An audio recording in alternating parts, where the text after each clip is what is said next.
একটা বাজি হেরে গিয়ে আমায় যে ঠিক এইটা করতে হবে তা আমি কোনোদিনও ভাবিনি। বড়রা বলেছে যে যখন তোমার সময় খুব খারাপ চলবে তখন অগোছানো জিনিসগুলোকে একটু গুছিয়ে নেবে, দেখবে সময় আবার ঠিক আগের মতো হয়ে যাবে। আর বিগত দিনে যদি কোনো জিনিসের প্রতি আমি সবচেয়ে বেশি যত্ন নিয়েছি সেটা আমার বাইক। তাই ভাবলাম এটা দিয়ে শুরু করি। তো ব্যাস, চলে এলাম, বাইকের সিট কভার চেঞ্জ করলাম। আর হনুমানজির এই একটা স্টিকার লাগানোর আমার খুব শখ ছিল, তো এটাও লাগিয়ে নিলাম। বাড়ি এসে ধোয়া মোছা করে ফাইনাল লুক দেখতে দেখতে চলে এলো আমার স্টুডেন্টরা।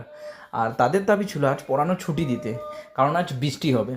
আকাশের অবস্থা দেখে আমি তাদের সাথে বাজি ধরে বললাম যদি আজ বৃষ্টি হয় তবে আমি খালি গায়ে রাস্তায় স্নান করব। আর ব্যাস 5 মিনিট পর শুরু হয়ে যায় বৃষ্টি। আর তারপরে তারপরে তাদের শর্ত অনুযায়ী আমাকে খালি গায়ে স্নান করতে হলো।